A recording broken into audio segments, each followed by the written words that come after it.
Bonjour à toutes et à tous. Merci d'être présents pour notre conférence Gaming Lab, jeux et émotions. Que dit la science?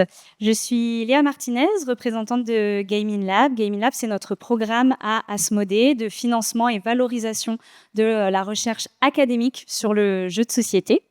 Et pour cette année, nous avons le plaisir d'inviter Éric Lambert, professeur à l'Université de Poitiers et responsable du projet de recherche Creators, ainsi que Annick Pelletier qui se cache par là-bas, orthopédagogue à la clinique Optineuron de Québec. Donc tous les deux vont nous présenter les derniers résultats scientifiques, mais aussi des applications concrètes des jeux de société pour la découverte et la régulation des émotions. Et je laisse d'abord la parole à Éric sur le projet Creators. Merci. Merci. Parfait. Merci. Bonjour. Déjà, merci d'être là aujourd'hui. Je suis très impressionné. C'est rare que normalement je fais des cours. Voilà. Donc, je suis bien Éric Lambert, je suis bien professeur de psychologie et je suis bien responsable d'un projet de recherche qui s'appelle Creators. Et j'ai beaucoup de mes collègues qui sont ici et qui pourront d'ailleurs aussi répondre à des questions s'il y en a ensuite. Je ne suis que le porte-parole d'un projet de recherche. Je suis d'autant plus content d'être présent cette année au FIGE. Je ne sais pas si vous vous rappelez de l'affiche, mais on voit une femme de profil et on voit son cerveau et il y a tout en haut. Alors, les émotions, c'est plutôt là. Ils les ont plutôt placées là, mais c'est pas grave. C'est très, très bien d'avoir indiqué. Donc, j'ai vraiment eu le sentiment que c'était presque une affiche pour nous et c'est un vrai bonheur. Pardon. Alors, on peut déjà se poser la première question, mais pourquoi j'ai un projet de recherche sur cette question qui peut peut-être sembler évidente pour des joueurs, mais qui ne l'est pas pour tout le monde. En quoi les liens entre la régulation des émotions, les émotions et le jeu de société, c'est pas forcément évident pour tout le monde. Et l'origine de cette question, elle vient pas du jeu de société, elle vient du jeu vidéo.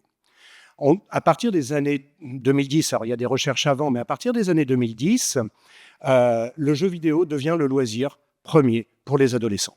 Et se posent des questions de société très importantes. Est-ce que mon fils ou ma fille, si on a un enfant adolescent, est-ce que ça influence sa cognition de jouer 7, 8, 10 heures par semaine aux jeux vidéo? Donc, c'est une question auquel on a essayé de travailler et beaucoup de laboratoires dans le monde essayent de travailler sur cette question-là. C'est une question très importante. Et il y a eu beaucoup d'études, parce que c'était l'objectif au départ, sur ce qu'on appelle la cognition froide. Alors, la cognition froide, c'est tout ce qui va être hors émotion. Alors, vous allez me dire, voilà, c'est une conférence sur l'émotion et on nous parle de choses qui n'ont pas d'émotionnel. Mais il faut partir de ce point-là quand même. C'est toutes les processus de... Alors, je vous montre quelques tests pour expliquer ça. La logique, réfléchir à des suites logiques. Alors, peut-être beaucoup connaissent le test du Stroop où il faut dire la couleur de l'encre et pas lire le mot. Et donc, il faut inhiber la première réponse. C'est une compétence très, très importante chez les enfants, chez les ados, chez les adultes et chez les seniors. Cette capacité à pas donner la première réponse qui nous vient, mais à l'inhiber, donner une réponse adaptée. Et puis le damier, c'est une tâche classique de mémoire. Vous imaginez, vous avez un damier vide, pendant 3 secondes, il y a des cases qui s'allument, qui s'éteignent, il faut les retrouver, et le damier augmente et on mesure la mémoire. Vous voyez que dans toutes ces tâches, il n'y a pas du tout d'émotion. Il y a 0 émotion. Et effectivement, malgré tout, est-ce que j'étais trop vite? Non, c'est bon.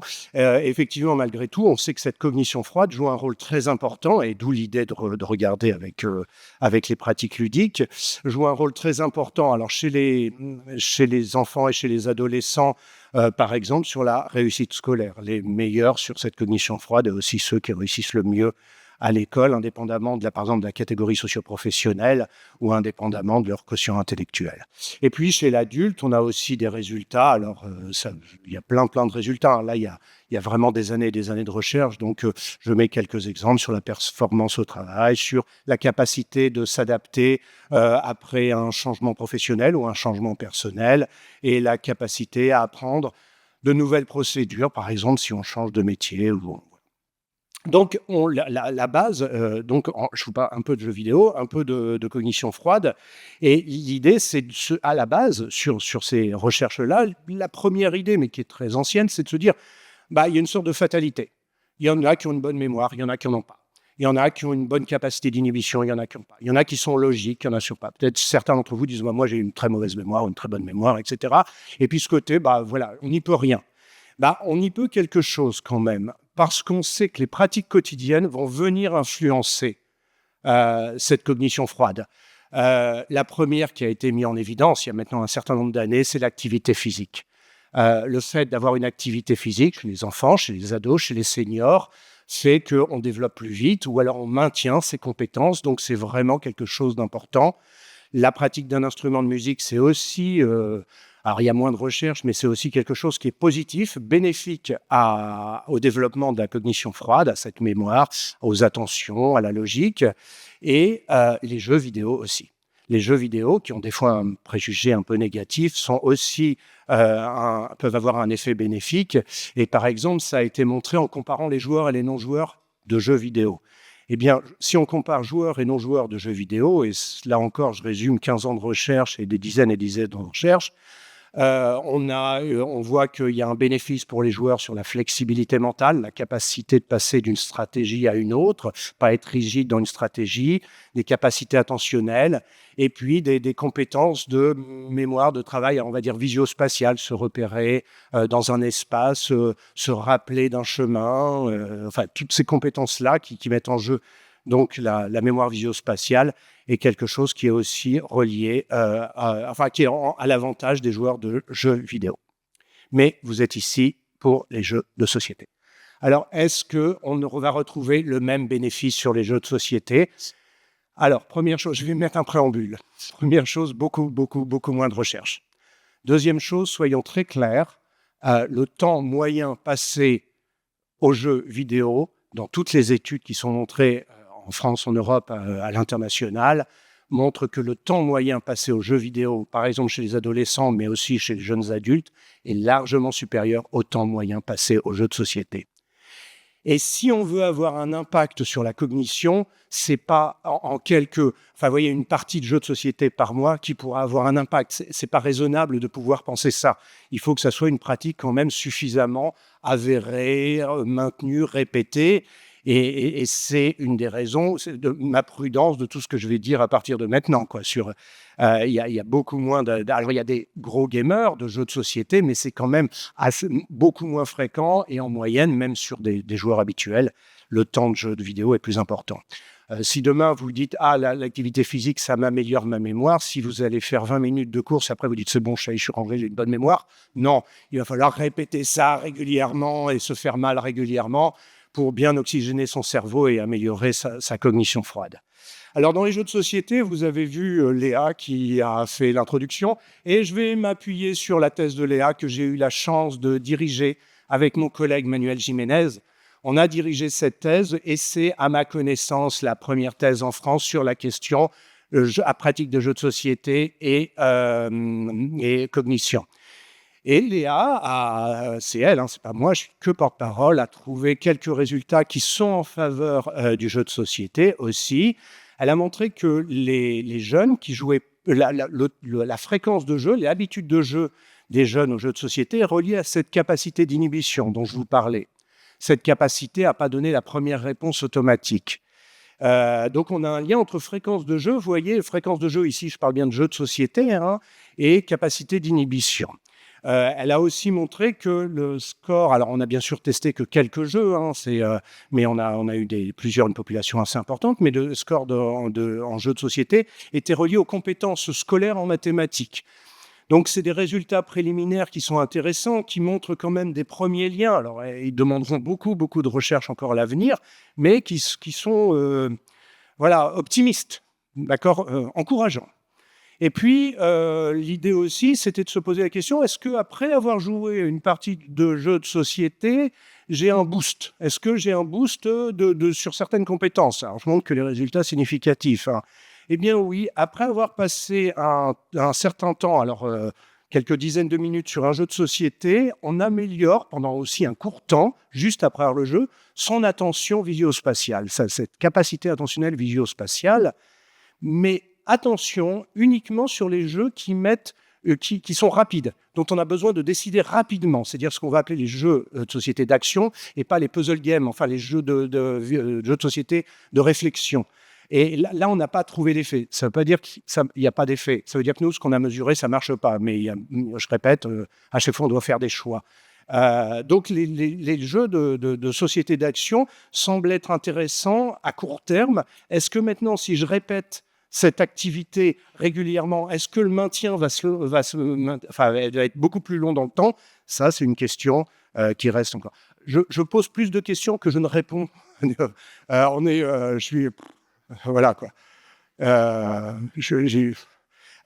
Alors, mais le titre, c'était Jeux de société et cognition, et régulation des émotions, enfin, j'ai la gestion des émotions.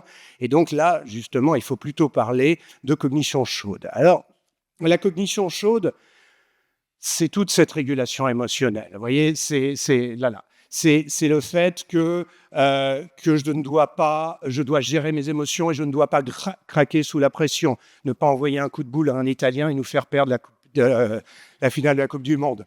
Le fait de réussir à gérer une certaine appétence sur des jeux d'argent, à résister, à être raisonnable, mais aussi le fait de pouvoir exprimer ses émotions adaptées à la situation dans laquelle on est. Donc, le domaine est très très large et il est encore plus récent parce que dans l'univers académique, en gros, il y avait ceux qui travaillaient sur la cognition, implicitement froide, ceux qui travaillaient sur l'émotion. Et c'est finalement très récemment qu'on a croisé les deux domaines parce qu'on sait maintenant très clairement qu'on ne peut pas dissocier la cognition, la logique, la mémoire, etc., des émotions qui peuvent encadrer. Vous savez sûrement tout ça, c'est la première chose que je fais à mes étudiants. Si vous êtes très très fort, vous avez bien révisé, vous êtes parfait pour l'examen, vous arrivez le jour d'examen, il y a un stress que vous n'arrivez pas à gérer, vous avez tout oublié, c'est pas de la cognition froide, c'est pas vos révisions qui sont mises en place, c'est bien cette capacité à faire descendre le stress et à revenir sur quelque chose de plus froid et plus calme. Et effectivement, cette cognition chaude, depuis qu'on l'étudie, on sait qu'elle joue beaucoup de rôle dans notre quotidien. On sait qu'elle joue beaucoup de rôle dans notre quotidien. De nouveau, chez les adolescents, c'est la dernière fonction qui mature d'un point de vue neuronal. Ce que je disais, c'est plutôt sur l'avant, là, du front, c'est les zones du cortex frontal. Et effectivement, on a cette idée que jusqu'à 14, 15, 16 ans, c'est pas encore mature. Donc, on est plein d'émotions, mais on ne sait pas encore bien les réguler, les évaluer ou les réévaluer. Et donc, cette cognition chaude à l'adolescence est reliée à beaucoup de domaines d'anxiété, de stress, voire de dépression, enfin des déficits en régulation émotionnelle. Chez l'adulte, ça continue à jouer, ça joue pour chacun de nous. Là encore, je ne vais pas décrire totalement, j'ai toujours un œil sur le chrono là-haut, mais ça joue vraiment, entre autres, sur nos relations sociales, sur notre bien-être quotidien. Cette cognition chaude permet, est un acteur de notre bien-être au quotidien. Donc, c'est quelque chose de très important. Alors, je reprends un plan très classique. Est-ce que jouer aux jeux vidéo, ça améliore la cognition chaude? On va aller très, très vite. On ne sait pas. On ne sait pas encore. Il y a des résultats. Alors, ici, il y a des spécialistes de questions. Ils vont dire, mais si, il y a eu un article en 2023 qui a montré ça, etc. Mais fondamentalement, on n'a pas encore suffisamment de preuves pour montrer que le jeu vidéo joue un rôle significatif. Nous, on travaille aussi sur ces questions-là. On pense que le fait de devoir interagir avec d'autres joueurs est sûrement très important, mais on n'a pas encore de preuves suffisantes pour pouvoir les apporter ici, et peut-être qu'il y a des équipes qui les amèneront dans les années à venir. Donc, j'en arrive à mon cœur de question. Ça va, après 15 minutes, j'en arrive à mon cœur de la question. Est-ce que la pratique des jeux de société permet d'améliorer la régulation émotionnelle? D'accord? Et ça, c'est le projet Creators. C'est celui sur lequel nous sommes embarqués pour 4 ans. On vient à peu près de finir on est presque à la fin de la première année, mais on a encore beaucoup de recherches à faire, mais on a déjà des premiers résultats et on a déjà des premières choses qui sont assez encourageantes. Alors pourquoi on ose poser cette question finalement? Pourquoi on se donne le droit de faire cette hypothèse? Donc ici, enfin, de nouveau, j'ai un public, je pense, qui est suffisamment connaisseur pour j'ai pas à convaincre grand-chose, quoi.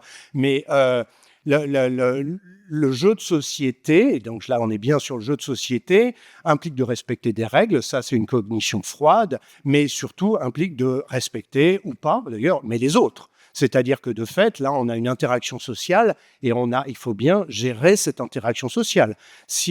Gérer les émotions des autres, des fois qui sont très désagréables. Alors, jusqu'à un certain moment, on a le droit de les gérer, hein, mais gérer les émotions des autres, gérer ses propres émotions, c'est-à-dire qu'il faut aussi se regarder soi et dire non, j'ai pas été aimable à ce moment-là, ne pas craquer, ne pas renverser la table, s'adapter, etc. Donc tout ça, c'est de la cognition chaude.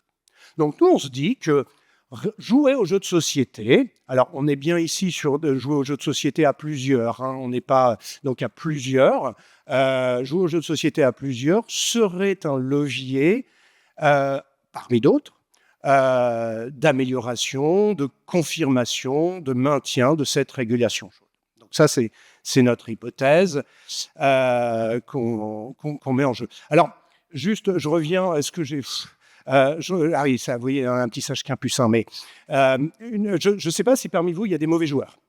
Je ne sais pas si ça... Personne n'est mauvais joueur, on est d'accord, mais je ne sais pas si parmi vous, il y a des mauvais joueurs. Mauvais joueur, c'est quoi un mauvais joueur? Enfin, je sais, j'en suis un. Fondamentalement, mes collègues peuvent le confirmer. Je suis un mauvais joueur. Mais ce matin, on a fait une partie hier. Et en gros, la question, c'est oui, mais non, tu te sors les meilleures cartes. Pourquoi c'est pas moi qui les ai? Enfin, vous voyez ce que je veux dire? Il y a toujours un fautif. Mais c'est l'autre joueur, ça peut être le hasard, ça peut être. On ne sait jamais c'est jamais de ma faute quand je perds. Hein. Très clairement, c'est voilà. Donc, et on peut se dire que ce sentiment-là d'injustice et de pas être content, de s'énerver contre l'injustice, ce sentiment de l'injustice, il est spécifiquement chez l'être humain. Là, vous voyez, vous avez deux singes capucins. Ces deux singes capucins, ils vont faire la même tâche. Ils doivent faire la même tâche, c'est-à-dire prendre un caillou et la rendre à l'expérimentatrice. Voilà. Donc, on donne un caillou à un singe capucin, il le récupère. Et si le singe capucin réussit, il a un concombre. Ils aiment bien le concombre. Il mange le concombre, il est content. On fait faire la même chose à l'autre. Il se voit, hein, bien entendu. Et l'autre fait la même tâche, il est réussi, mais lui, il a un raisin. Et le raisin, c'est meilleur que le concombre pour des capucins. Même pas pour des capucins, pour tout le monde, c'est meilleur le raisin que le concombre. Et là, on refait la même tâche et on redonne au premier un concombre. C'est totalement injuste. C'est vraiment... Ça n'oubliez pas qu'il y a quelques instants... Non non, je veux pas. Il n'est pas se souvenir. Et puis, on va renforcer cette injustice. Hein. On va recommencer. On lui redonne du raisin à lui. Non, mais non. Et ça en arrive à... Mais je veux plus jouer. Je veux plus jouer. Mais pourquoi je jouerais avec toi? Mais non, j'ai plus envie. Je fais que perdre. Et tiens. Non. Tiens. On n'a pas la toute... Donc, il s'énerve. Enfin, voilà. Vous imaginez. Il renverse ce plateau. En gros, c'est ça. Et donc, c'est pas spécifiquement humain d'être un mauvais joueur. Hein. C'est au moins partagé par les primates. Alors, juste, je sais pas si on a une seconde, j'ai créé une petite échelle de mauvais joueurs. Pas pour les capucins, pour les êtres humains. Et vous voyez, c'est un classique de ce qu'on peut faire dans certaines études. On sait faire, donc on a une échelle là ici de 1 à 4. Hein, elle est vraiment très très simple, il n'y a pas plus simple que ça. Et en gros, au compte, vous voyez, quand je perds une partie, j'ai du mal à rester calme. Je ne suis pas du tout d'accord 1, et je suis tout à fait d'accord, je mets 4. Et vous voyez que plus mon score est important dans cette petite échelle, et plus je suis du côté mauvais joueur, que j'ai dû mettre entre guillemets. Non, même pas, j'ai même pas mis le terme, d'accord. Une défaite peut gâcher mon plaisir. J'ai tendance à m'énerver contre le jeu ou les règles lorsque je perds. Je me reconnais tellement. Voir les autres se réjouir de la victoire, ou c'est la petite danse de la victoire chez les ados, ils ne supportent pas ça, quoi. J'ai perdu et en plus l'autre est en train de... C'est très énervant. Et après une défaite, j'ai envie d'arrêter et de ne plus jamais y jouer parce que j'ai perdu. Là encore, si vous jouez avec des ados, c'est un grand classique. Des ados qui n'ont pas fini de maturer leur cognition chaude. Donc sur ce score-là, si vous avez 15 ou plus,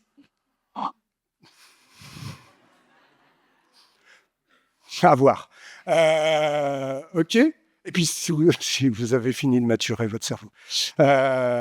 Donc notre hypothèse, c'est de jouer aux jeux de société améliore, est un outil quotidien, facile, agréable à faire pour améliorer sa régulation et motivant.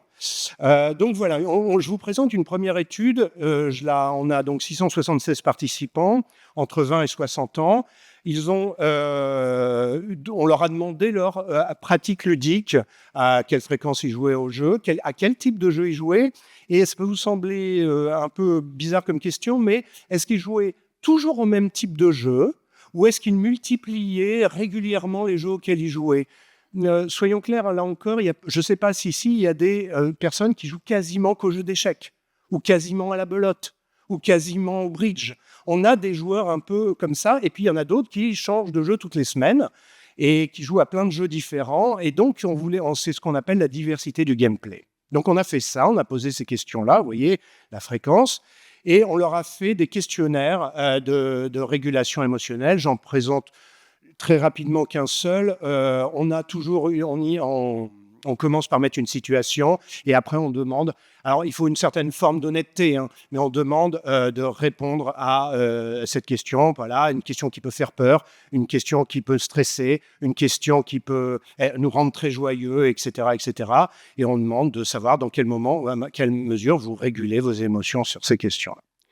Et on mesure 3 facteurs, la capacité d'inhibition, poker face, ne pas montrer là est très important, la réévaluation. Ici, c'est une petite photo que je prends à l'entrée des stades de foot amateurs, parce qu'il y a certains parents de jeunes footballeurs, ils jouent leur vie tous les dimanches. Et ça peut en devenir très agressif en termes de réaction. Et la Fédération française de football a été obligée de me rappeler, et par exemple de rappeler, ce n'est qu'un jeu. Et le jeu de société, là encore, ce n'est qu'un jeu. Et ça, c'est très important. La dysrégulation, c'est la capacité à pas craquer, à pas rester. Donc, on a des joueurs, juste pour vous montrer très rapidement, c'est des joueurs normaux.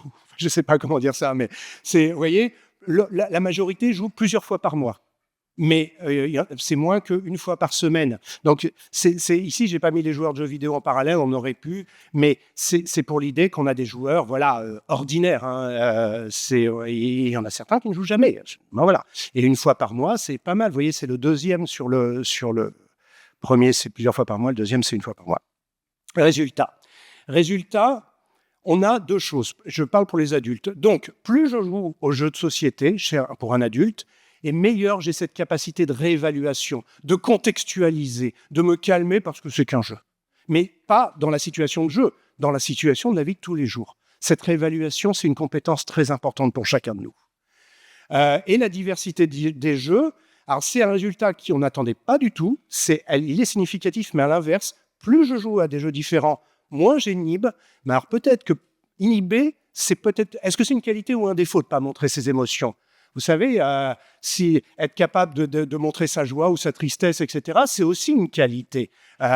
Complètement bloquer ses émotions, c'est une pathologie d'ailleurs. Donc, plus on joue, moins on a cette capacité, mais plus on joue aux jeux de société, moins on est capable, à des jeux de société différents, excusez-moi, moins on est capable de réévaluer. C'est peut-être l'idée, l'interprétation qu'on en fait, mais on se trompe peut-être, c'est l'idée que, de toute façon, on ne joue pas sur des grandes périodes. Donc, pour que ça soit efficace, peut-être qu'il faut se concentrer sur certains jeux pour qu'il y ait un effet. Et si on multiplie les expériences ludiques, peut-être que l'effet se dilue et on n'arrive plus à le voir. Du moins, c'est l'interprétation qu'on en fait. Deuxième étude, je vais vite. La même étude avec des adolescents. Okay, on a refait la même étude, mais avec des adolescents. Donc, des adolescents, ils ont le même profil que nos adultes.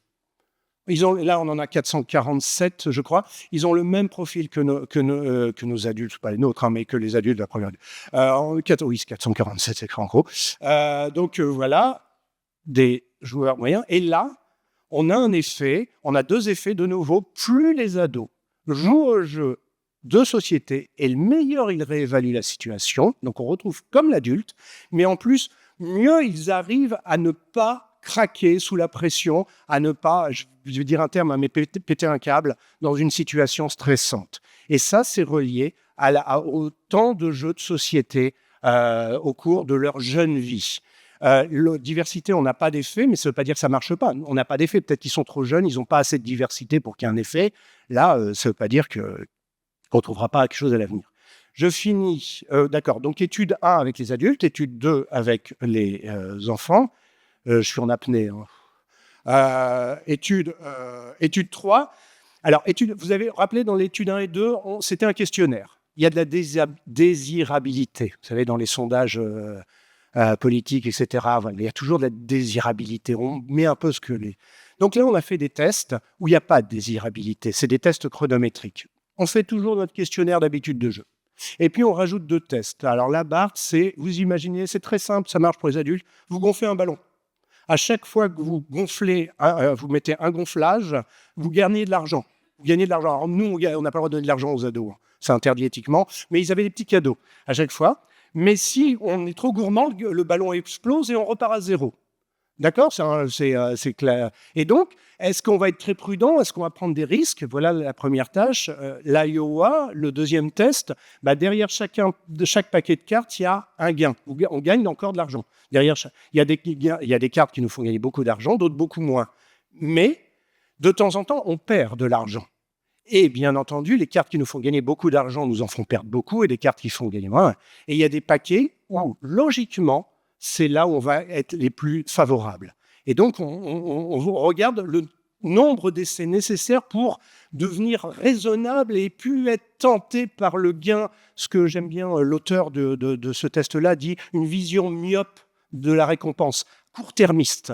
Donc, voilà, c'est un test où on regarde quand est-ce qu'on arrive à résister à une récompense à court terme. Donc, on a fait ça et on les a fait jouer à 2 jeux. Des tracks, même si on joue à plusieurs où on est dans son coin, et je reprends la thèse de Léa, on est parti un peu sur ces résultats-là. Jeu très de réflexion et très calme. Vous imaginez, on faisait jouer des ados à tout ça. Hein. Et puis, c'est pour le jeu suivant, je parle de ça. Taco avec des ados en classe, c'est que du bonheur. Ça hurle, ça bouge, ça crie, ça se bat, c'est génial. Donc voilà, donc c'est un jeu très interactif, très dynamique et qui est complète. On a fait exprès de contraster deux gameplays très différents. Résultat de cette étude, plus je joue aux jeux vidéo, meilleur je suis aux jeux d'action. Plus je joue aux jeux de société, meilleur je suis aux jeux de réflexion.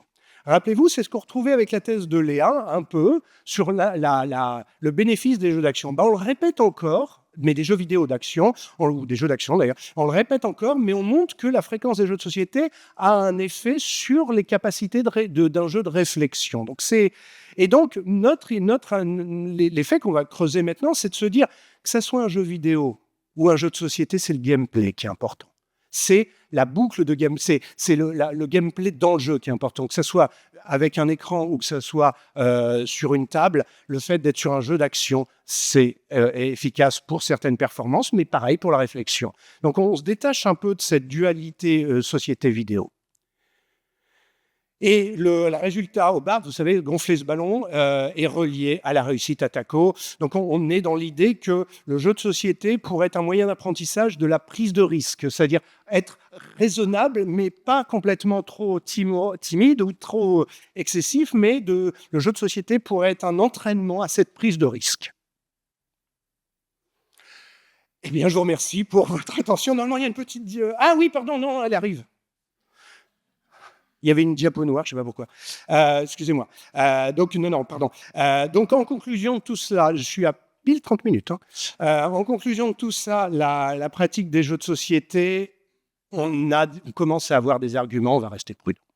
On commence à avoir des arguments comme quoi c'est bénéfique à la régulation émotionnelle, à la fois chez les adolescents et chez les adultes. Donc, on est sur cette idée, on va continuer à creuser parce que les premiers résultats sont très bénéfiques. Que souvent, dans beaucoup d'études, on s'interroge sur le temps de jeu. Mais le temps de jeu n'est qu'une variable. On pense que vraiment la diversité des jeux ou la non-diversité des jeux, c'est-à-dire que ce n'est pas simplement combien de temps je joue, mais je joue à quoi? C'est quelque chose qu'il faut considérer. Et dans les prochaines études, on va continuer à considérer aussi la diversité des gameplays. Et cette diversité, on pense qu'il n'y a pas de bon ou de mauvais jeux, mais que ça va influencer des compétences différentes. Et là, on a des centaines de recherches à faire. J'espère que j'aurai pas des centaines, mais quelques Léa qui continueront à venir travailler avec nous parce que ça a été très efficace et j'espère ça. Et j'espère surtout que mes collègues, qui sont beaucoup plus jeunes que moi, vont pouvoir continuer à monter ces recherches et à les poursuivre. Et d'ailleurs, si je vous parle de notre équipe, voilà notre équipe resserrée. Mylène est ici, Manuel est ici, Tiffaine est ici, Léa, vous l'avez vu, est ici. Et puis moi, Léa et Thérèse ne sont pas présentes aujourd'hui, mais tous, nous vous remercions pour votre attention.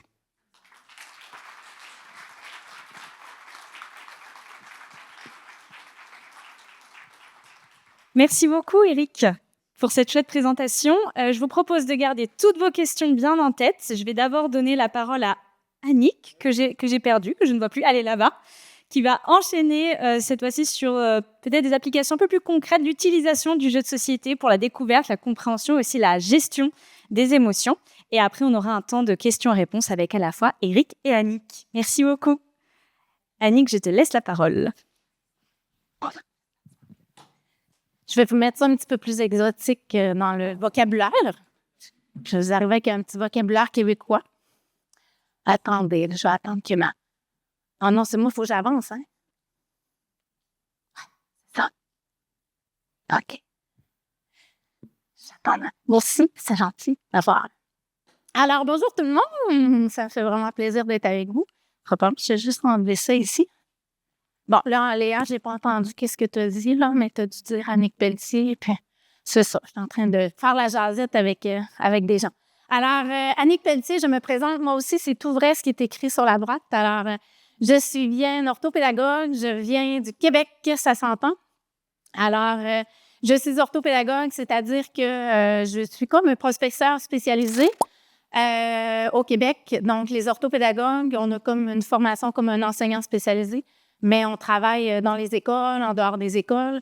On va aider les enseignants dans les classes, mais à la fin, on va faire aussi de la remédiation en sous-groupe et en individuel. Donc, l'orthopédagogue est un professionnel qu'on va avoir dans nos écoles ou en libéral. Donc, voilà, juste pour mettre un petit peu en situation. Et moi, on m'a donné le mandat de vous donner en expertise. Moi, ça fait plus de 20 ans que j'interviens auprès d'élèves, des élèves âgés de 3 ans jusqu'à l'âge adulte. Et on m'a donné le mandat de vous mentionner, avec toute cette recherche-là, ainsi que ma pratique, moi, personnellement, qu'est-ce qu'on arrive au niveau de la régulation émotionnelle avec le jeu de société? Est-ce qu'on arrive à faire quelque chose en intervention? Et si oui, de quelle manière? Comment il faut s'y prendre? OK? Alors, moi, je suis là en chapeau. Je vais vous mentionner ce que la recherche nous dit par rapport, pas juste à la régulation émotionnelle, parce que la régulation émotionnelle fait partie des fonctions exécutives.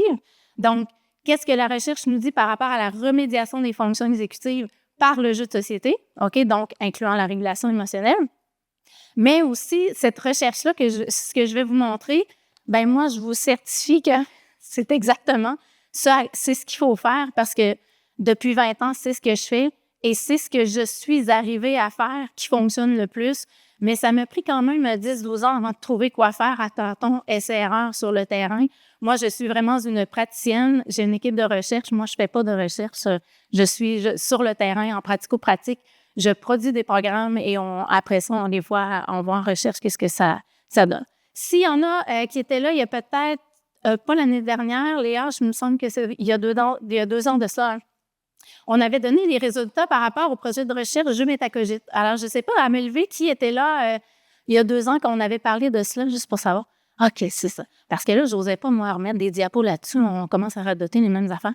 Alors, je vais vous dire où aller vous prendre tous ces résultats de recherche-là. Il y a même des derniers résultats qui sont sortis de Jeu Métacogite sur les élèves à besoins particuliers. Très intéressant, mais c'est en rédaction, donc j'aurai la chance de vous en glisser un mot. OK? Alors, on va aller faire un petit tour, voir qu'est-ce que, d'abord, justement, je vais juste faire un retour. La régulation émotionnelle est où à travers toutes les autres fonctions? Parce que nous, on va voir justement quand on prend ça en charge avec des jeux de société, les fonctions exécutives, qu'est-ce qui est recommandé. Donc, rapidement, on va juste aller resituer notre régulation émotionnelle là, à travers toutes les autres fonctions. Parce que on est au niveau des apprentissages, on est au niveau des appremandes, mais vous allez voir, ce que je vais vous montrer, c'est ce qu'on enseigne à nos petits et grands, 72 ans, 45 ans, 3 ans, 4 ans. Mais vous allez voir que je ne sais pas combien on est dans la salle, mais ça va servir à tout le monde parce que la régulation des émotions, c'est de la minute qu'on se réveille le matin jusqu'à ce qu'on se couche le soir. On est au défi de la régulation émotionnelle. En juste de se dire, ah, c'est vendredi, c'est pas samedi. Il me semble que j'aurais pris un samedi matin ce matin. Non, régule tes émotions, laisse-toi, il va travailler quand même, tu sais, ou va à l'école quand ça te tente pas. Alors, ça appartient à tout le monde. On va juste aller la situer, la petite coquine. La régulation émotionnelle, on va aller voir après ça, c'est ça, je vais vous dire, bien justement, pour la prendre en charge, qu'est-ce que nos recherches et qu'est-ce que la pratique sur le terrain présente. Je vais vous montrer un exemple concret de prise en charge vraiment concrète. Et si on a le temps, on va vivre une mini-expérience ensemble. Mais je vais vous avoir donné des trucs de régulation émotionnelle avant. Tout va bien aller. C'est bon? OK, on est parti. Alors, cette belle coquine de régulation émotionnelle, Éric en a parlé un petit peu. Donc, juste ce retour, là, on ne fait pas un doctorat universitaire. Je vous dis que je vous coupe ça au plus court, super vulgarisé, comme on le fait avec nos tout petits. OK, on commence cet enseignement-là vraiment tout petit, 3, 4, 5 ans comme ça. Donc, dans notre tête, on a notre encéphale et l'encéphale, dans le fond, est séparé en 3 grandes parties. Et tout ce beau monde-là communique avec des neurones. Hein? Donc, la régulation émotionnelle est à quelque part là-dedans. C'est bon dans certains réseaux de neurones. Alors, si on prend juste notre belle partie cerveau, qui, vous avez sans doute vu, moi, je vous donne des images que vous avez sans doute vues pour vous repérer. OK? Alors, se sépare un petit peu en lobes comme ça, où chacune des portions, je vous dis, je vous résume au plus court. Hein?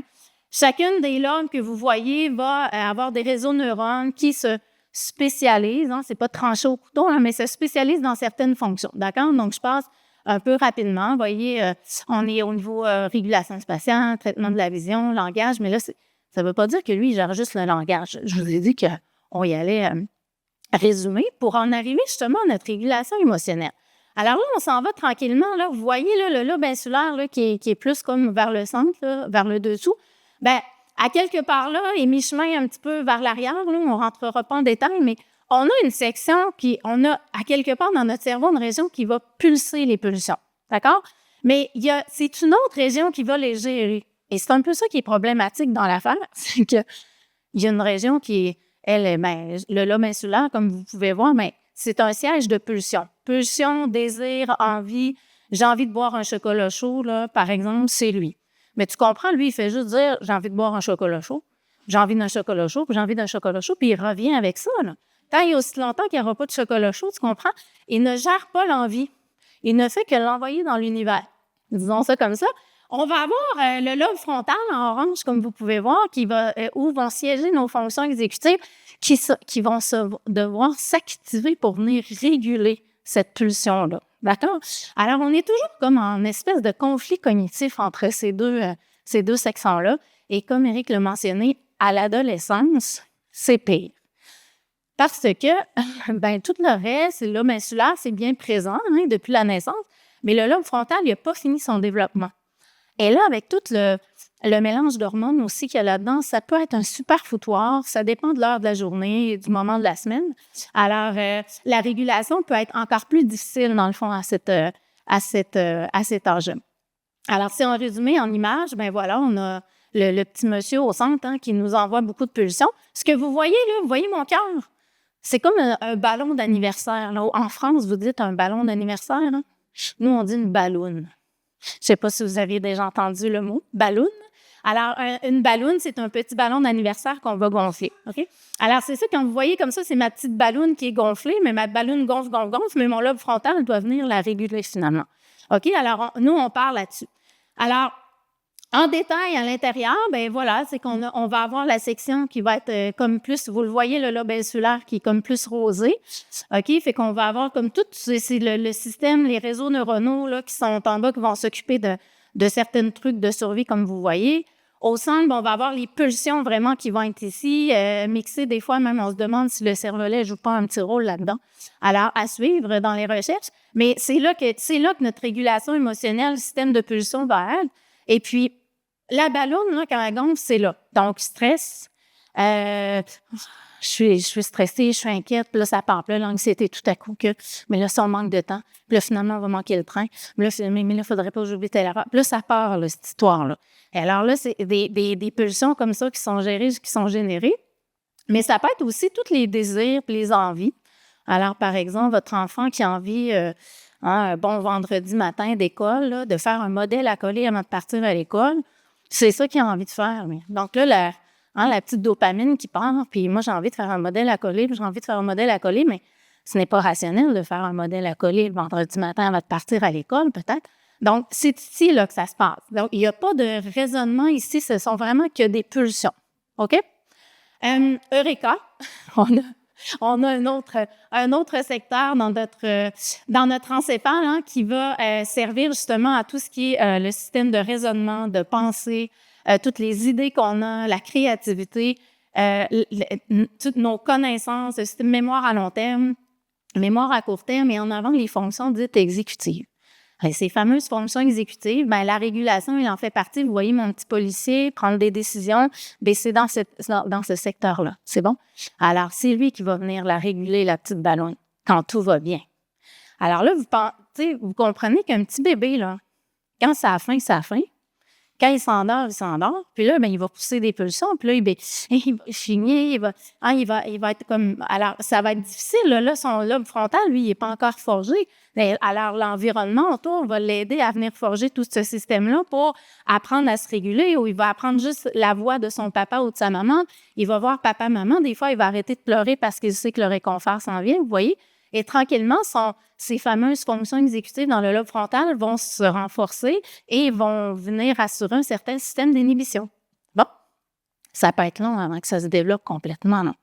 Des fois, 25, 30 ans, c'est bon. Il faut être patient. Bon, c'est pas parce que je viens de dire ça qu'il faut dire « Ah, ben là, 25 ans, il n'y a rien à faire, là, moi, je touche pas à ça, on dit 25 ans. » Non, là. On peut leur apprendre à se réguler. On peut leur apprendre tout ça, puis leur dire que c'est normal, des émotions. Des états d'âme, le secteur des émotions, il est là pour te mettre en garde. Donc, pour pas que tu te fasses frapper en sortant dans la rue ici, là, il a besoin d'être là. En même temps, il faut que le lobe frontal soit là pour le tempérer, dire calme tes nerfs. Tu as juste à regarder où tu marches, passe par l'endroit des piétons, ça devrait bien aller. T'sais. Alors, c'est ça, c'est là-dessus qu'on est. D'accord? Alors, c'est ce que je vais venir vous parler dans à peu près quelques minutes, comment on peut faire justement par le jeu de société pour en arriver à enseigner ça et s'amuser avec ça. Prendre du plaisir à entraîner finalement notre cerveau ou s'amuser avec ces compétences-là et s'améliorer d'une joute à l'autre. Alors, au final, dans tout cela, un équilibre électrique est demandé. C'est ça qu'on dit aux apprenants. On leur dit, il faut que l'électricité soit bien répartie dans tes neurones. Là. Alors, tu sais, si l'électricité se met à prendre toute la source électrique au deuxième étage, puis là, la ballonne gonfle, eh bien, assez rapidement, il faut essayer de dégager, utiliser l'électricité ailleurs pour faire un contrebalancement. Alors, quand notre ballonne là, est bien gonflée, qu'est-ce que ça fait au niveau de nos besoins de base? Hein? Tu sais, manger, dormir, là, on dirait que le cerveau, il fait « Non, là, tu me donnes rien. Là. C'est sûr que je ne digérerai pas ça. Je dors pas. » Donc, tous les petits tics nerveux, on dirait que tous nos systèmes de pilote automatique, les petits neurones qui se gèrent tout seuls, habituellement, ils ont de la difficulté. Puis, qu'est-ce qui se passe? Bien, dans la troisième, dans notre région, justement, du raisonnement, de la mémoire à long terme et tout, bien là, on dirait qu'on n'a plus accès à ça quand la ballonne gonfle. Quand l'électricité est toute utilisée au deuxième étage, comme on dit en analogie, en fait, bien, on dirait qu'il ne reste plus de disponibilité électrique ailleurs. Puis là, bien, si on attend trop, c'est la perte de contrôle, puis c'est exactement. Et là, le temps que la ballonne redégonfle, eh bien là, finalement, on retrouve nos esprits, puis on se dit, mais voyons, qu'est-ce qui s'est passé là? Et je regrette mon geste, puis j'ai pris une mauvaise décision et tout. Alors, dans le fond, là, c'est ça qui se passe à l'intérieur de nous, d'accord? Et cette régulation émotionnelle-là fait partie des processus d'inhibition, hein, ça a été nommé tout à l'heure. Fait que là, vous allez voir le petit tableau quand il va terminer, ça va vous résumer toutes les familles de neurones qu'un apprenant, qu'un être humain, vous, du matin au soir, vous devez activer pour être bien fonctionnel et faire rouler votre mémoire à long terme et tout. Et vous allez voir que la régulation émotionnelle est complètement nécessaire pour démarrer tout ça. Alors, elle fait partie des processus d'inhibition. Là, je vous résume ça. Là, c'est la régulation des émotions, la flexibilité, l'impulsivité. Mais après ça, une fois qu'elle est faite, supposons qu'on a fait le numéro 2, là. Moi, j'ai bien régulé tout ça. Bien là, je peux réguler mon attention puis mettre mon attention où je veux. Là, j'ai pris le temps de m'inhiber puis de bien dégonfler ma balloune. Là, je peux porter mon attention où je désire. Ça va m'amener à pouvoir m'activer sur ce qu'il faut. Hein? Et ensuite de ça, poursuivre en me parlant, en me faisant peut-être des images mentales pour gérer en mémoire à court terme et arriver justement aux fonctions un petit peu plus froides de planification, d'organisation et de raisonnement. Mais vous comprendrez qu'un étudiant, regardez le numéro 10, là, un élève, un étudiant, peu importe, vous au travail, vous arrivez une nouvelle journée de travail adulte, vous ne pouvez pas aller au boîtier numéro 10 avec votre intelligence, avec vos 3 doctorats puis votre super mémoire à court terme si vous êtes pris dans les émotions en haut, là. Puis vous le savez tous, ça ne prend pas un doctorat universitaire. Hein? Donc, c'est ça, là. Alors, notre régulation émotionnelle est complètement nécessaire. Puis si on va arriver à intervenir sur celle-ci en utilisant des jeux de société, ça commence par faire prendre conscience de tout ça. Elle est où? Puis pourquoi? Pourquoi on va aller la travailler? Et pourquoi on va aller la travailler? Bien, souvent, on va enseigner le cerveau avant avec tous les réseaux de neurones, comme j'ai fait vraiment couper au plus court avec vous. Alors, on va en intervention apprendre aux enfants à partir d'environ 2 ans, 3 ans, l'existence du cerveau, des petits neurones. Puis là, bien, il y a des neurones qui gèrent le numéro 2 et des neurones qui gèrent le numéro 3. Et on leur explique, grosso modo, qu'est-ce que fait chacun. Et après ça, on va arriver avec des jeux de société où on va venir s'amuser pour essayer de faire le tour de tout ça. Nous, je vais vous donner un exemple concret justement sur la régulation des émotions. Mais tout le tableau, vous avez sous les yeux. Ce que je m'en vais vous montrer pour la deuxième partie de la présentation, on répéterait la même recette pour chacune des fonctions. OK? Je vais aller vous montrer une espèce de recette gagnante pour aller travailler chacun de ces processus-là, y remédier, mais même juste les enseigner, en faire prendre conscience. Là, quand on enseigne ça, souvent les plus vieux, 11, 12 ans et plus, ils nous disent « Pourquoi on ne nous a pas appris ça avant? » Tu sais, qu'il y avait tout ça dans notre tête, qu'il y a des neurones, puis que c'est modifiable, ça, les neurones, puis je peux modifier ça, moi, un problème d'impulsivité, là, je peux gérer ça. Ben oui, tu peux gérer ça, je vais te montrer comment faire. On va suggérer des stratégies d'autorégulation et c'est là qu'on va apprendre finalement à mieux réguler chacune de ces petites bulles-là. C'est bon? Alors, tout ça, ça peut bouger à n'importe quel âge si on y a accès, évidemment. Alors, si on veut les prendre en charge, d'accord? Là, je vous invite ici, vous pourrez aller voir la recherche du métacogite et il y a plein d'autres recherches aussi. Je vais vous montrer à la fin, vous allez avoir des diapos justement sur ça. Parenthèse, Léa, est-ce que les gens vont avoir accès à la présentation? Oui, OK, parfait, super. Fait qu'on va, ça avait-tu été dit au début? Peut-être que j'ai pas entendu. C'est bon, on va vous donner accès à tout cela, d'accord? Alors, là, ce qui ressort de plus probant là, en laboratoire pratique, OK, c'est qu'il faut que l'activité, peu importe peu importe la fonction là-dedans, il faut que ce soit exactement comme ce qui est recommandé pour chacun de ça, incluant la régulation émotionnelle. Il faut que ce soit engageant. OK? Donc, j'y prends compte, je ne suis pas juste assister comme ça à me faire dire des choses. Il faut que ce soit engageant, ludique, avec une difficulté progressive. OK? Donc, de plus en plus, OK, je me sens compétent, hey, j'ai envie d'essayer encore plus, hey, j'ai envie un niveau. Et là, on augmente ce niveau comme ça. Il faut que les pratiques soient courtes et régulières. Donc, ça a été mentionné par Eric, mais en effet, c'est pas en jouant 1 heure. J'ai joué 1 heure. Non, t'es mieux de jouer 3 fois 20 minutes dans la semaine qu'une grosse heure le lundi, par exemple. Alors, c'est ce qu'on observe, courte et régulière. Et pendant qu'on va jouer, bien, il faut que le sujet puisse verbaliser. Tu sais, c'est quoi mes processus? Hey, moi, j'aime mieux ça comme ça. On va faire un retour avant, après le jeu. Et c'est comme ça qu'on va arriver, en fait, le plus possible à ce que l'activité ludique de jeu de société, bien, soit bénéfique au niveau de la régulation des émotions. D'accord? Le plus possible, il faut que ce soit dans la joie. Donc, clairement, le jeu, on est là-dedans, oui, mais pas n'importe lequel. Alors, c'est ça l'affaire. C'est pas parce que c'est écrit sur une boîte de jeu que ça travaille le raisonnement logique que c'est le bon là, pour faire le raisonnement logique qu'on a besoin là. OK? Alors, la joie, la confiance en soi, bien-être social, ben, tu sais, pourquoi le jeu de société? Bien, tout ce que je viens de dire, sincèrement, le jeu de société. Et il résume tout ça. C'est une activité qui est engageante. C'est pas comme un jeu vidéo. Une boîte de jeux de société, c'est inerte, là. C'est toi qui dois sortir le matériel, c'est toi qui dois l'organiser, c'est toi qui dois... Hey, tu prends-tu jaune? Non, moi, c'est pour moi qui prends jaune. Et là, tiens, là, ça commence, la régulation des émotions, d'accord? Alors, il faut que ce soit engageant, d'accord? Alors, c'est une activité qui est très engageante, hein? On est responsable. C'est une activité qui est ludique, qui est sociale, qui peut être jouée plein de micro-froids.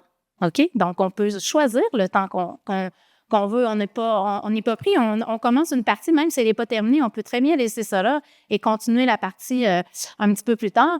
Et c'est très facile de la micro-graduer. Et c'est exactement ce que les 2 diapos avant vous montraient. Il y a des jeux, par exemple, de rapidité qui sont très faciles, mais après ça, on peut augmenter le niveau, puis le niveau, ça devient de plus en plus difficile. Il y a tellement de jeux de société sur le marché. C'est un des médiums par lequel on passe pour la remédiation des fonctions exécutives qu'on utilise le plus parce qu'on peut le micro-graduer super facilement tellement qu'il y en a. OK? Alors, en pratique, c'est ce qu'on voit, c'est que ça facilite vraiment le transfert parce que dans le fond, ce qu'on va avoir appris pendant qu'on joue, on l'a vécu, là. On l'a touché, on l'a senti, on a eu un feeling, on a touché au jeu, on s'est parlé. On a passé par tellement d'entrées sensorielles que quand je viens pour faire un retour plus tard ou dans la cour de récréation, ou tu te souviens quand on a joué au jeu, je sais pas moi, Jetlag cette semaine, te souviens-tu qu'est-ce que tu as fait comme... Mais ils s'en souviennent davantage, donc le transfert est plus facile. OK? Alors, quand on va venir pour prendre en charge, regardez bien, c'est ça qui va être suggéré. OK? Ça va être... Moi, je veux prendre un jeu de société pour, tu sais, je m'en vais m'exercer dans une activité qui est amusante pour essayer de mettre au défi ma régulation émotionnelle, par exemple. Ça pourrait être ça, OK? Bien, d'abord, là, si vous voulez que ça vaille le coup, puis que ça ait un impact et qu'on pourrait avoir vraiment, un impact sur notre régulation émotionnelle et se sentir vraiment de plus en plus compétent avec elle, bien, il faudrait que la régulation émotionnelle, là, ça a été enseigné avant. Si on fait juste jouer, puis jouer, puis jouer, puis jouer, puis jouer sans enseignement avant, sans truc de régulation, mais tu sais, surtout que vous me dites, ben oui, c'est logique, là. C'est sûr que si j'ai appris comment me réguler avant, sûrement que je vais mieux me réguler pendant. Ben, vous savez que c'est pas toujours le cas, mais en général, oui, parce qu'on va suggérer pourquoi ça se peut qu'on ait une balloune qui gonfle pendant qu'on va jouer. Mais si ça arrive, on fait quoi? Alors, on va leur donner des stratégies. Alors, on va leur suggérer. Après ça, ils vont partir en exploration eux-mêmes de stratégies. Alors, ce que je vous suggère, quand je vais avoir fini la diapo, là, c'est vraiment cette diapo-là que vous devriez, si vous êtes en intervention, vous photocopier et mettre dans votre bureau. Là, c'est vraiment cette séquence-là. C'est bon, on va enseigner la stratégie on va suggérer des stratégies d'autorégulation. OK? Donc, comme on a fait un petit peu avec le cerveau tout à l'heure ensemble. Et après ça, ben, je vais faire une auto-évaluation. Mais ça, dans la vie de tous les jours, là, ça va comment, ça, cette autorégulation-là? Donc, par des questionnaires, ça peut être simplement verbal comme ça. OK, quand on va jouer, on va on s'en va pour jouer à telle chose. Comment tu penses que ton cerveau va gérer ça? Ou comment on va se sentir? Alors, il y a une prise de conscience avec une certaine auto-évaluation qui est faite. Et après ça, on s'en va s'amuser avec tout ça, par n'importe quel moyen. Moi, je sais pour parler du jeu de société. OK? Alors, on va vivre des expériences exécutives ludiques. Moi, là, ça peut être des jeux de société, ça peut être aller jouer à faire semblant de construire des camions à crème glacée dans le carré de sable, ça peut être faire un sketch, ça peut être faire du théâtre, ça peut être n'importe quoi, du moment que c'est ludique dans le plaisir. C'est à ce moment-là que les fonctions exécutives, c'est là qu'on a le plus de répercussions. Variées, quotidiennes, sociales, micro-graduées, c'est ce que je vous disais tout à l'heure. Alors, cette séquence-là, ben, je m'en vais vous donner un exemple, je finis avec ça. Avec la régulation émotionnelle, mais je répéterai ce pattern-là avec les processus attentionnels, la mémoire de travail, l'anticipation, la planification, la flexibilité, quelqu'un qui serait très rigide, je ferais la même chose. Ça existe, la rigidité. C'est totalement normal. Puis ça rend vraiment service, parce que moi, là, tu ne commenceras pas à me voler mes affaires parce que tu es trop belle. Non. Je vais être rigide, puis je vais dire non. Hein? Alors, l'enseignement de la fonction, c'est quoi cette fonction-là? Alors, on répéterait la même recette pour chacune des fonctions. C'est bon? Alors, allons voir justement un exemple concret avec la régulation des émotions. Alors, si je voulais en arriver à intégrer mon jeu pour m'amuser avec tous ces réseaux de neurones-là, bien, je commencerais d'abord par enseigner le cerveau. Alors, prenez les moyens que vous voulez. Il y en existe de toutes sortes. sincèrement, si vous voulez plus de détails par rapport à ça et comment remédier à chacune des fonctions qu'on a vues tout à l'heure, les formations de TIFEX, c'est ce qu'elles offrent, OK, en application, mais de plus en plus, on en trouve sur Internet comment enseigner le cerveau, OK? Alors, comment prendre conscience que dans ma tête, il y a un cerveau, des réseaux de neurones et tout? On va commencer par ça, et c'est là, ça va m'amener à prendre conscience finalement qu'il y en a plein de réseaux de neurones. D'accord? Alors là, ici, je pourrais faire justement une petite auto-évaluation. Comment je trouve que mon cerveau, est-ce qu'il branche bien ou branche moins bien ces neurones-ci ou ces neurones-là, en passant par la régulation émotionnelle. Fait que là, j'ai fait ma prise de conscience de tout cela. Et là, je prendrais juste ma régulation émotionnelle et je m'en irais juste travailler sur ça. Alors, avant de travailler n'importe quelle fonction exécutive, ma recommandation, c'est enseigner le cerveau avant, puis qu'il y a toutes sortes de neurones là-dedans, puis tout au long de notre vie, sont en évolution. Genre 82 ans, là, j'espère vraiment être encore là à cet âge-là, bien en forme. Là. Mais à 82 ans aussi, je vais travailler mes fonctions exécutives. OK? Fait qu'on prend connaissance de ça, et après ça, après avoir enseigné tout ça, on rentre dans une seule fonction. Fait que pour la régulation émotionnelle, eh bien, justement, on fera un rappel, ça vient de où ces petites pulsions-là, comme j'ai fait avec vous tout à l'heure. Hein. Et puis, en résumé, on irait leur montrer que c'est normal d'avoir des émotions. On fera un petit tour sur le vocabulaire des émotions, comment on fait pour ressentir que des émotions surviennent, que la balloune est en train de gonfler. Et après ça, on pourrait suggérer des petites stratégies, justement, pour apprendre à réguler ça quand ça vient. On pourrait discuter, toi, qu'est-ce que tu fais habituellement quand ça arrive? Et après ça, on se fera un aide-mémoire. Bon, moi, la prochaine fois que la balloune gonfle, voici ce que je vais essayer. Et là, on se fait un petit plan d'attaque là, de régulation. Et après ça, je vais vivre des expériences concrètes. Donc, je pourrais faire des travaux d'équipe, je pourrais jouer à des jeux de société, je pourrais n'importe quelle expérience. Et je vais toujours me garder un petit moyen d'auto-évaluation tout ce temps-là. Et c'est au fil du temps de répéter ça, de manière variée dans des exercices, qu'on arrive à installer un certain système de régulation émotionnelle. Mais vous voyez, ça a commencé par mettre en contexte la régulation des émotions. Tu sais, vous savez, on est des êtres humains. Fait que peu importe pourquoi faut respirer pour se calmer la balloune, enseignez-le. Pourquoi? Tu sais, il faut toujours. L'être humain a besoin de connaître le pourquoi. Alors, c'est ça. Fait qu'en pratique, je vais aller vous montrer. En fait, je vais terminer ce que je viens de vous montrer en détail.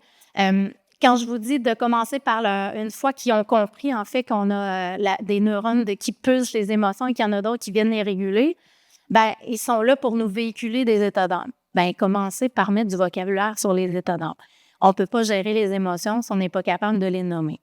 Alors, il existe la colère, mais tu sais, des fois, là, tu es en colère parce que tu es jaloux. C'est la jalousie qu'on va la travailler. Là. C'est pas l'état, tu sais, la résultante de colère, oui, mais c'est la jalousie, tu comprends? Parfois, c'est la déception, la honte. Et finalement, on remonte à l'estime de soi. C'est ça qui fait péter la balloune de la colère. On va remontrer, travailler ça, tu sais. Alors, c'est important de mettre du vocabulaire sur les émotions, OK? Et utilisez ce que vous voulez, mais ici, je vous suggère fortement d'inclure la sérénité. D'accord? Parce que c'est le seul état d'âme qui est neutre, hein? Alors, quand on a une balloune qui gonfle, là, personne n'est bien avec ça, personne n'aime ça. Et qu'est-ce qu'on veut? C'est redevenir à l'état serein. Être serein, c'est être cool, être zen, être relax. Alors, on veut revenir à ça. Alors, enseignez la sérénité. Prenez le moyen que vous voulez. Moi, j'aime bien le livre « La couleur des émotions » pour ce faire. Et il y a M. Serein qui est couché très chill dans son hamac, qui a l'air vraiment serein. Vous avez une vidéo, si vous voulez aller la chercher. En fait, j'enseigne comment utiliser le livre avec l'analogie du hamac, la sérénité. C'est quoi? Mais c'est pas coulé dans le béton. C'est comme si tu étais dans un hamac. Tu n'es jamais à l'abri de tomber de là. Donc, vous pouvez aller voir ça si vous voulez vous outiller à le faire concrètement. Une fois qu'on a mis du vocabulaire, assurez-vous que l'apprenant, le sujet avec qui vous êtes, il soit capable de ressentir le tout. Alors, est-ce que c'est quoi le ressenti physique? Tu sais, mes signaux physiologiques de colère, d'énervement, de joie et tout. Il y a un super livre qui a été conçu exactement pour ça. Il est verbal, non-verbal. C'est tout le ressenti. Alors oui, il y a le vocabulaire, mais après ça, il faut que je sois capable de le ressentir, que c'est du stress qui arrive ou de la colère. Vous allez avoir la même chose, là, le ressenti, mais pour l'anxiété, avec l'état de stress, en fait, dans Incroyable Moi, maîtrise son anxiété. Donc, Là, tranquillement, vous voyez, on sait c'est où, on sait que ça pulse, OK, ça peut arriver de telle manière, comment je fais pour ressentir ça? D'accord, ouais, c'est bon. Après ça, ben, on va s'arrêter, puis on va s'amuser avec ces connaissances-là. Là, on va mettre en défi notre vocabulaire sur les émotions, le ressenti. Et là, vous voyez, j'aurai une séquence de jeu déjà. J'ai déjà fait un enseignement sur le vocabulaire et le ressenti des émotions. Bien, je m'arrêterai avant de travailler la régulation émotionnelle et je réinvestirai le tout par le jeu de société de manière micro-graduée. Donc, à gauche, c'est du vocabulaire, c'est dans la vie de tous les jours. Exemple, Félix, on va avoir des mises en situation qui vont être un petit peu plus complexes. Et dans Totem, là, je me fais parler les autres vont parler de moi-même. C'est un petit peu plus percutant que moi-même aller te parler de moi au niveau 1. Donc, ça, ce serait comme déjà une micro-gradation du plus simple à gérer au plus complexe. Quand on dit micro-graduer les jeux, c'est ça. Là, vous allez sûrement me dire, c'est cool ça, cette micro-gradation-là, mais ça existe-tu à quelque part? Oui. Donc, à la fin de la présentation, je vais vous montrer un espace où aller chercher des recensements de jeux comme ça où j'ai pris la peine de vous les mettre en micro-gradation pour certaines fonctions. D'accord? Donc, c'est accès gratuit sur Internet. Vous irez chercher ça. Pour le vocabulaire, ça serait ma micro-gradation. Et une fois qu'on a mis le vocabulaire, eh bien là, je partirai et j'irai apprendre des techniques de régulation de ces émotions-là. Alors, tu vois, ici, ben, j'irai apprendre à respirer quand ça arrive, peu importe c'est quoi l'émotion. Technique de respiration, enseigner ce que vous désirez. On y va vraiment y aller habituellement avec l'abdomen, qui peut avoir un impact parfois avec l'ocytocine pour venir calmer le système nerveux. Et je vais utiliser comme des applications, des moyens vraiment physiques pour apprendre à respirer, vraiment par l'abdomen pour se calmer. Et une fois qu'on a bien pratiqué tout cela, on s'est fait des réseaux de neurones, puis on a renforcé le tout, tu vois, je vais aller montrer, exerciser à le faire. Donc, c'est bien beau enseigner, mais je vous l'ai dit, il faut que ce soit engageant. Alors, il faut vraiment que l'étudiant ou l'élève ou l'être humain qu'on aide s'engage à le faire. Alors, on va essayer de faire inspire-expire juste en faisant activer l'abdomen et non le thorax. On va se pratiquer à le faire. C'est comme ça, on se conçoit des autoroutes de neurones de respiration de bedon. Et une fois que c'est fait, bien là, je vais apprendre des stratégies d'autocontrôle du stress et d'autocontrôle des émotions, des états d'humeur à côté, ça va être différent. Donc, quand c'est du stress, l'état de stress, de nervosité qui arrive, souvent, ce qu'on va dire, vite, très rapidement, on va leur apprendre des stratégies, on va leur dire, dégage l'énergie plus dans le néocortex, dans l'espace du raisonnement et tout. Si ta balloune est toute en train de prendre l'électricité, entre guillemets, demande à ton cerveau de l'électricité ailleurs. Juste, demander au cervelet d'aller marcher ou avec le lobe pariétal, juste aller marcher ailleurs, juste enlever l'élastique de mes cheveux et remettre l'élastique, aller me moucher, faire des choses très simples. Ça peut être partir réciter l'alphabet à l'envers dans ta tête. Dans le fond, on va essayer d'aller chercher des réseaux de neurones qui sont dans le raisonnement en haut pour que l'électricité un peu soit demandée ailleurs. Si on veut dire comme analogie, on peut s'en aller. Muni à ça, on va mettre des respirations de bedon, mais il faut que ce soit fait vraiment de la minute que le ressenti de la balloune commence. C'est pour ça qu'on leur demande, mais c'est quoi, toi, tes ressentis physiologiques? C'est pour ça qu'on a fait un travail avant. Là, mon jeu de société, il va venir après. C'est bon, on va jouer, on va vivre des expériences exécutives par le jeu. Ça se peut que je vive ça, mais je vais avoir eu des moyens pour les contrôler. Et c'est là que mon jeu de société, il vaut vraiment, vraiment le coup. Parce qu'en fait, j'ai un enseignement avant, puis là, on s'amuse, on est dans le plaisir et on se sent de plus en plus compétent dans les jeux parce qu'on est capable de se réguler. Il y a des gens qui n'aiment pas jouer parce qu'ils ont du mal à se réguler. Mais s'ils ont le pourquoi ils ont du mal à se réguler, puis surtout comment faire pour se réguler, ils ont peut-être plus de plaisir après à jouer, vous comprenez? C'est ça. Alors, c'est pour ça qu'on fait comme tout ce travail-là en amont. On va leur montrer des stratégies aussi pour l'anxiété. Là. Nous, on appelle ça en analogie tirer la longue vue trop loin. Là. Tu sais, quand tu as un objectif, là, tu sais, mais de partir en voyage, c'est ça l'objectif dans ta longue vue. Là. Mais là, l'anxiété part. Là, tout à coup, qu'on est en retard, là, j'ai-tu vraiment les billets? Et puis là, on a tout ça, puis là, on a tout ça, puis là. Mais là, l'objectif, là, il s'allonge, là, puis c'est interminable. Alors, on va leur donner des stratégies pour gérer des fois, tu sais, toutes ces petites craintes-là, ils vont les écrire sur des petits morceaux et finalement, ils vont gérer une crainte à la fois. On donne des stratégies pour se réguler. Ça va être la même chose pour les humeurs, pour la régulation vraiment des humeurs, là, le trop plein de colère ou d'énervement ou de trop grande joie là, qui est décontenancé. Souvent, la stratégie qu'on va leur donner, vous voyez le bonhomme qui est à l'écran, là, il est en train de forcer comme ça très, très fort pour, dans le fond, là, c'est que l'émotion qui vient quand je suis énervée, là, ben, mon corps me le dit, là, mais des fois, c'est inadéquat partir à courir partout puis taper sur la tête de tout le monde puis crier parce que je suis énervée. C'est pas adéquat. Alors, mais j'ai le droit d'être énervée. Alors, on va apprendre à laisser sortir ça en forçant très, très fort physiquement, mais en même temps, en forçant très, très fort, bien, ça inhibe l'envie d'aller courir, d'aller taper sur la tête, de crier très fort.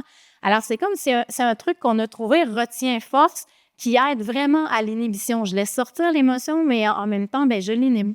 Donc, on va donner ces stratégies-là. Ensuite de ça, bien, l'enfant, l'adolescent, peu importe, va se faire une espèce d'aide-mémoire, vous voyez. Donc, quand ma ballonne va gonfler, stop. Je vais faire retien fort, je vais respirer. Ou tu vois, ici, quand j'ai un élève qui s'est dit, lui, quand je suis stressée, bien, lui, il a carrément écrit, vous voyez ici, là, il est allé écrire « Ma poitrine se serre.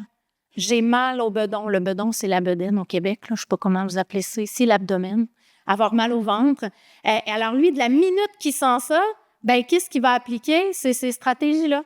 OK? Et là, on part, puis on explore ça, nous. Mais là, ça nous prend des moyens. Alors là, on va aller s'amuser avec ça. C'est bon. Ça pourrait être un autre type d'aide-mémoire. C'est juste pour vous donner des idées. Et là, ce qu'on va faire, c'est on va aller s'amuser. On va choisir des jeux de société. Mais là, ici, on est sur des jeux de société qui vont faire gonfler la ballonne. Donc, des fois, là, je dis, on joue à des jeux, oh, mon Seigneur, le pognage de nerfs dans ce jeu-là. Tu sais, des jeux excitants, des jeux rapides, puis là, il y a de la compétition, puis là, il y a du temps, puis là, tout le monde en même temps. C'est pas relax, là. Ça va être des jeux qui... C'est sûr que la ballonne va gonfler un petit peu. Mais si on a donné des trucs, on a enseigné, ouais, ça se peut que ça gonfle. Puis, qu'est-ce qu'on fait quand ça arrive? C'est sûr qu'on a plus de plaisir à jouer. Alors, voyez, dans le fond, le jeu de société, là, c'est une finalité. C'est un médium qui est là comme n'importe quelle autre activité qu'on pourrait prendre. Mais l'important, c'est d'y aller de manière micro-graduée et que ça reste dans le plaisir. OK? Fait qu'il ne faut pas que ce soit trop difficile. Fait que vous voyez ici, là, ça en serait une certaine micro-gradation de jeu de régulation émotionnelle. Par exemple, le jeu Dodo. Le jeu Go Pop Presto, ben, lui, il est encore un petit peu plus difficile que Dodo. Le premier, il est coop.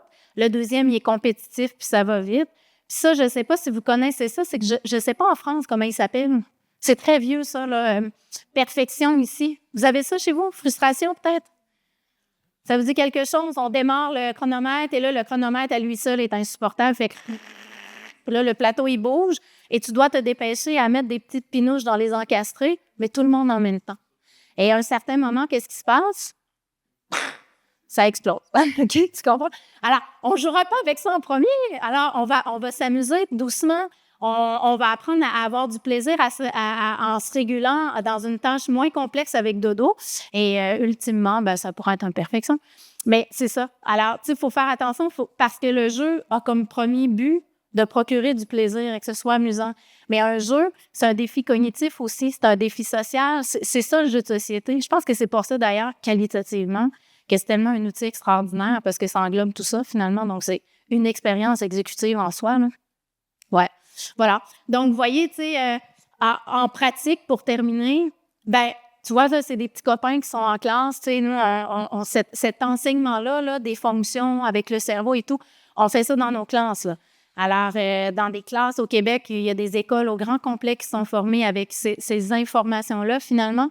Et tous les élèves ont donc le même langage. Le langage du cerveau, le langage de toutes les petites fonctions que vous avez vues. Et ils ont le même langage ballon. Alors, finalement, au bout du compte, ben, ils s'amusent. Tu vois, ici, c'est toute une classe entière, 24 élèves en même temps. C'est tout le même jeu. Ouais, mais là, après ça, on va changer de jeu, puis on va le micrograduer, on va varier les activités. C'est très important. Puis Éric le mentionnait aussi tout à l'heure de son côté, mais moi aussi, en pratique, on le voit, il faut varier. Il faut vraiment varier les types de jeux qu'on va avoir. Il y en a qui vont être rapides, il y en a qui ne seront pas rapides, il y en a qui sont sur la planif, il y en a qui sont coop. Il faut varier. C'est bon?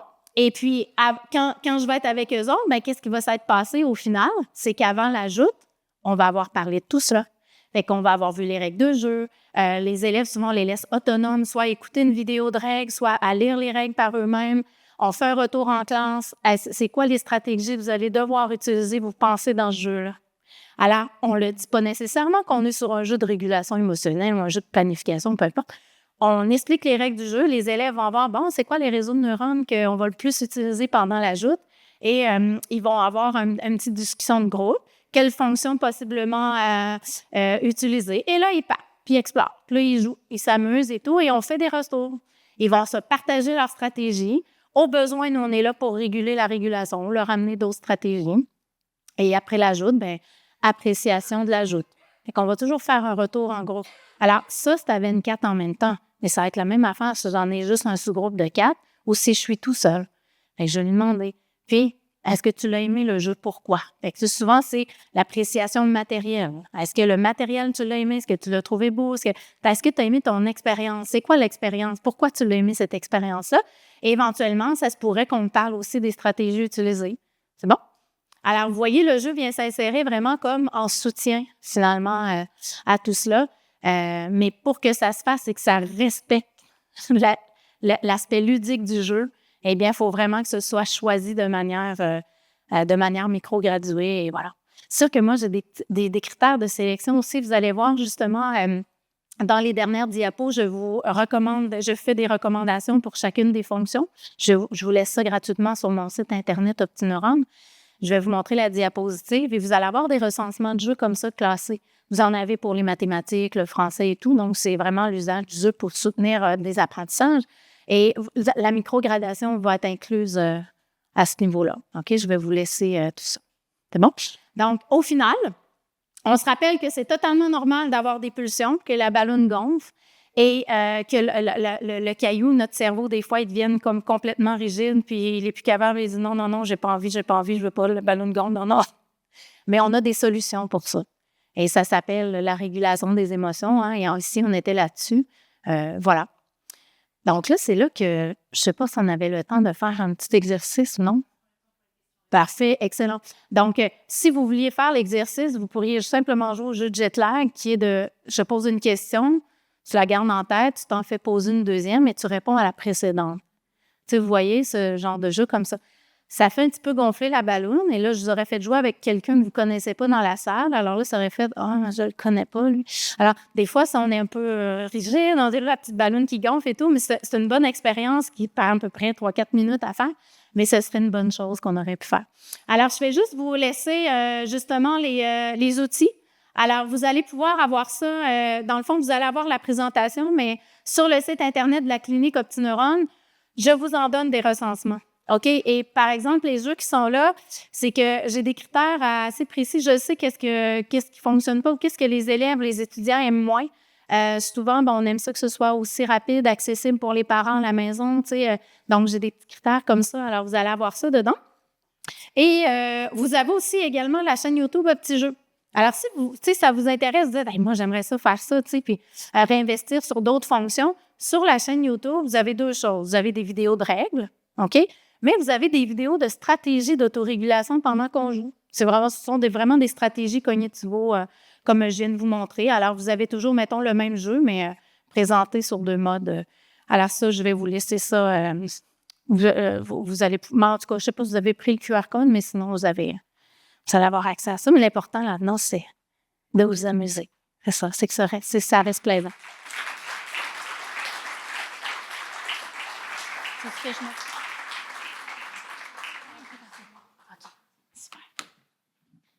Merci beaucoup, Annick.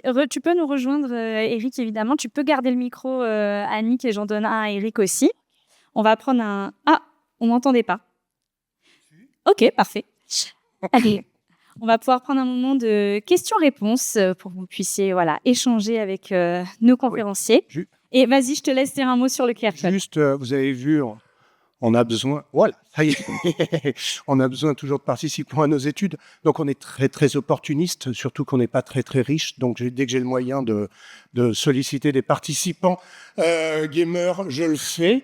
On a un QR code, on a une étude, il vous faut un ordinateur pour le faire. Donc, on ne peut pas le faire en téléphone comme ça en direct. Il faut un ordinateur, ça dure moins de 30 minutes. Il faut être au calme. On va vous poser des questions sur vos habitudes de jeu. C'est totalement anonyme. On a des des comités d'éthique, etc. C'est totalement anonyme, c'est traité, on ne demande aucune information personnelle, bien entendu. Et puis après, vous avez des tests à faire. Manuel Jiménez qui est là, c'est lui qui les a codés. Si ça vous fait souffrir, c'est lui qu'il faut taper. Donc voilà, et c'est pour nous faire avancer. C'est une nouvelle étude qui est toujours en lien entre jeux de société et régulation émotionnelle. Merci si vous pouvez y participer, parce qu'on a besoin de beaucoup de participants pour avoir le maximum de données et être le plus crédible possible après quand je parle aux gens, quoi.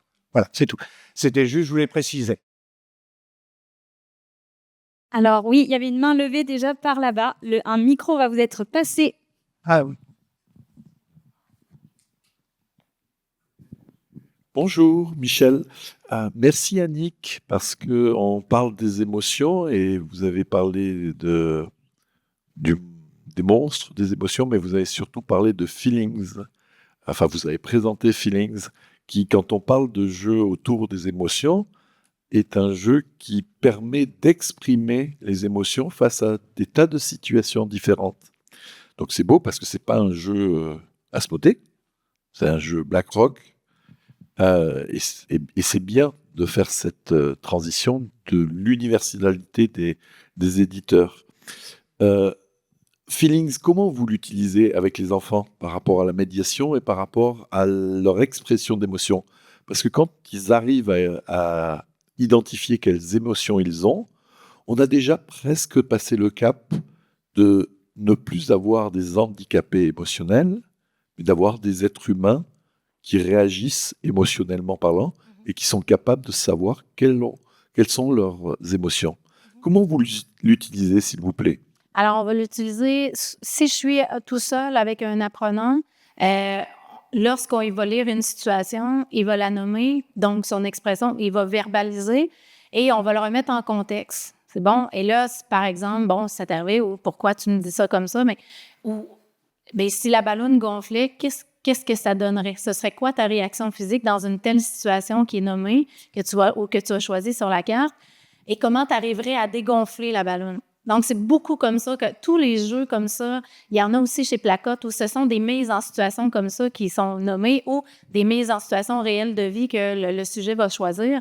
On va les ramener sur si ça se passait ou, tu sais, si tu avais ça, les exprimer sur la régulation en soi, mais en dehors de l'émotion.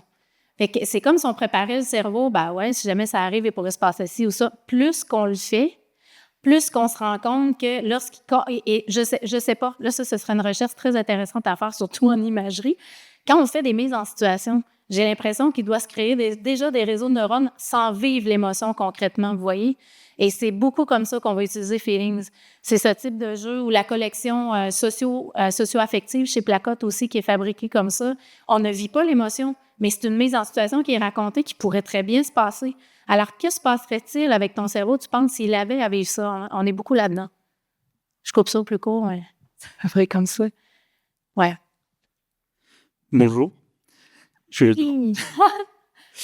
Moi, je voulais déjà vous remercier pour ces interventions qui étaient très intéressantes. Je voulais revoir par rapport au livre sur le vocabulaire des émotions. Moi, je travaille avec des adultes. Je suis infirmier en psychiatrie. Ouais. Donc, les livres, j'ai eu l'impression que c'était plus à viser un public plus enfant. Alors, est-ce qu'il y en a qui sont plus adaptés pour un public un peu plus âgé, un peu plus adulte? OK. Ou est-ce dans ce que vous avez présenté, ou est-ce qu'il y en a d'autres? Oui. Donc, dans ma réponse directe d'intervenante, la couleur des émotions, je l'utilise même chez l'adulte. Je ne fais juste pas raconter le livre, mais je vais directement sur la page de la sérénité. Et je veux dire, on va faire un travail ensemble, on va travailler un certain réseau de neurones, et c'est celui-ci. Poum. J'ouvre le livre sur la sérénité. Qu'est-ce que c'est pour toi? Regarde ce qui est écrit, regarde le visuel, ça te dit quoi? Et on part comme ça dans la couleur des émotions sur la page de la sérénité. Je vous invite à aller voir la vidéo, vous allez voir un petit peu comment je l'anime. Et après ça, je vais ailleurs, je leur dis donc cet état-là qui n'est pas neutre, là, et je viens à rebrousse-chemin dans le livre voir d'autres états d'âme. Et après ça, on peut sortir de là. Je pourrais mettre ça, par exemple, sur mon site Internet, mais j'ai une liste de livres, j'ai une liste de littérature jeunesse comme ça, où on a vraiment tout le vocabulaire, émotion, ressenti, et on a différents âges. Il n'est juste pas sur le site Internet, mais je vais le faire. Je vais vous le mettre à l'espace des jeux de société. Je le mettrai à l'entrée sur le site Internet, facile à trouver, d'accord? Je vous mets ça bien rapide, littérature jeunesse. Je vais vous l'envoyer, ça me fera plaisir, ça peut servir à tout le monde. C'est plein d'ouvrages de littérature sur les fonctions exécutives. Ou soit le personnage est très bon pour réguler la fonction ou pas du tout. Soit c'est très caricaturé. C'est bon? Merci bien.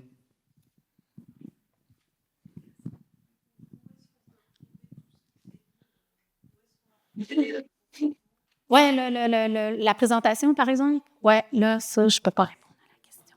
Oui, oui. Alors, j'en profite pour faire une annonce. Je suis par ici. Toute cette présentation a été filmée et sera mise en ligne sur la page YouTube de Gaming Lab. Donc, vous pourrez retrouver tout ce qui a été dit, voilà, avec les QR codes, etc., sur notre page YouTube. Voilà. Gaming Lab. Sinon, moi, tous mes outils, c'est sur le site optineuron.com. Vous avez tout ça. Il y a plein de fiches pédagogiques, il y a plein d'outils gratuits. Sinon, sur la chaîne YouTube OptiJeux, les résultats de la recherche jeu métacogite sont là-dessus aussi. Bonjour, Gaëlle. Moi, je suis éducatrice spécialisée. Vraiment, merci pour cette présentation parce que ça me rappelle beaucoup ce que je fais et ça me rassure par rapport à ce que je fais au quotidien. C'est bon. J'ai retrouvé beaucoup d'outils que je peux utiliser. Et moi, ma question, c'était est-ce qu'il y a des recherches plus autour du jeu de société et du handicap? Et quand je parle handicap, c'est plus psychique, déficience intellectuelle ou autisme. Est-ce que c'est prévu? Et je voulais aussi avoir votre point de vue sur ce handicap et les jeux de société. Voilà. Je peux répondre une partie. Là, la recherche jeu métacogite, juste prendre ça en tête. On avait près de 400 élèves en études et il y a le quart de ces élèves-là qui étaient à besoins particuliers. Ah, d'accord. Là-dedans, on a autisme, dyslexie, dysorthographie, TDAH, c'est bon, etc. Et les résultats, justement, d'analyse ont été faits dans les derniers mois, les écrits à venir et tout. Même, il y a une présentation là, qui a été faite par mes collègues qui sera rendue disponible, justement, sur la chaîne YouTube OptiJeux ou par la page Jeux Métacogite aussi. Ah, ok, super. Ouais, ça, de mon côté, moi, c'est la seule chose que je peux vous répondre. Merci. Alors, demain matin, il y a une table ronde avec des Suisses, enfin des collègues suisses, je dis de suite. Je vais peut-être y participer un petit bout, mais qui viennent du CHU et qui travaillent spécifiquement sur cette question-là. Donc voilà, demain matin à 10h30, je crois. Alors c'est avec des adultes. C'est donc sur des questions adultes. Ok, d'accord. Donc, mais oui, il y a aussi tout un monde. De toute façon, à partir du moment où on a des problématiques, on essaye de trouver des solutions. Sur l'autisme, il y a des travaux. Par exemple, je vais citer Asmodée, mais Dixit et les questions sur l'autisme, il y a eu des recherches là-dessus.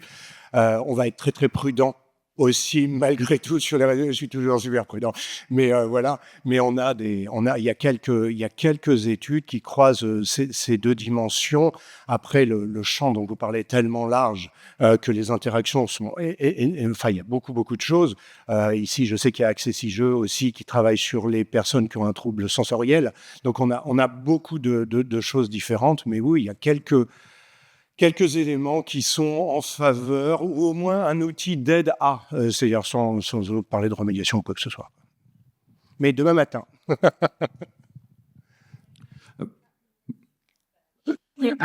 Bonjour, David. J'interviens en ingénierie sociale et j'essaye de mettre en place des outils de ludopédagogie par rapport à ça. Et j'ai une question, mes questions concernent surtout le jeu de rôle. Savoir si vous l'avez inclus dans les jeux de société, avec toutes les différences que ça peut avoir, et si vous avez des hypothèses sur sa capacité à réguler les émotions, notamment grâce au côté roleplay, interprétation, expression, etc. Demain matin, dans la table ronde, il y aura un exemple sur le jeu de rôle. Joël Bilieu travaille sur Donjons et Dragons comme outil de remédiation avec des patients qui ont une phobie sociale, par exemple. Chacun son métier, je vais dire. Donc, je vais être... voilà, moi, j'interviens juste derrière pour deux voix, donc je vais... Voilà. Donc, la réponse est oui. Le jeu de rôle est aussi un outil complet. Après, c'est encore très large, ce qu'on appelle jeu de rôle. Et donc, une nouvelle fois, soyons extrêmement prudents. Par exemple, il y a des phobies sociales qui interdisent l'usage du jeu de rôle et on y arrive à jeu de rôle à distance. Enfin, donc on arrive en mettant une distance entre les joueurs, c'est ce que je peux vous dire. Nous, dans nos études, on a une catégorie à part. On ne l'a pas inclus directement, on ne l'a pas tout mélangé. D'accord ? Donc on l'a catégorisé, mais le problème, c'est que des joueurs de jeux de rôle, il y en a encore moins que des joueurs de jeux de société, et pour trouver un effet, on ne le trouve pas pour l'instant. Ça ne veut pas dire qu'il n'est pas là, ça veut dire juste qu'on n'a pas une population suffisamment représentative pour pouvoir voir si ça a un effet ou pas. Donc là encore, et on est au tout début des recherches. J'avais une question sur tout à l'heure, Annick, quand vous avez parlé des besoins physiologiques, j'ai pensé à la pyramide de Maslow. Et la question que je me pose, c'est quel pourrait être l'impact ou l'efficacité en fonction du niveau dans lequel on se trouve dans la pyramide. Le problème, c'est que si les infos sont confidentielles, j'imagine que les CSP des gens qui jouent ou des parents qui jouent, vous les avez pas. C'est ça, c'est en fonction du niveau dans la pyramide, l'impact en fonction du niveau. Si on a des problèmes physiologiques, qu'on n'a même pas de quoi se loger, de quoi se nourrir et autres, les jeux, c'est au-dessus. Alors qu'en fait, vous parliez de sérénité. La sérénité, quand on est en bas de la pyramide, on l'a pas. Donc, c'était tout ce lien-là qui m'intéressait. Par rapport à... Parce que ça me paraît... Moi, j'avoue que je ne jure que par Maslow. Je l'applique un petit peu à tout. On a la catégorie socio-professionnelle. Ce n'est pas un interdit sur l'anonymat, si vous voulez. Sur ce qu'il faut... je ne rentre pas dans la technique, mais ce qu'il faut, c'est qu'on ne puisse jamais remonter à une personne. Donc, si on a un homme de 45 ans qui est professeur des écoles, on ne va pas savoir qui c'est. Donc, on a cette information-là et elle joue un rôle très, très, très significatif. Et donc, je l'avais mis dans mes diapos, mais c'est en tout petit, puis j'ai été à fond. C'est une variable qu'on contrôle, c'est-à-dire au-delà de l'âge, parce que l'âge, ça joue, plus on vieillit. Et au-delà de la catégorie socio-professionnelle, est-ce qu'il y a un effet des pratiques ? Donc nos réponses sont oui. J'ai oublié de le préciser, c'est très important. C'est que on a nos effets, on sait que ça joue, la catégorie socio-professionnelle, le métier, etc. On sait que ça joue beaucoup. Et donc on contrôle ça. Alors c'est très mathématique, mais on contrôle ça pour éliminer cet effet et de regarder si résiduellement on a un effet sur la pratique des jeux de société. La réponse est oui. On a contrôlé cet effet parce qu'on le sait très bien.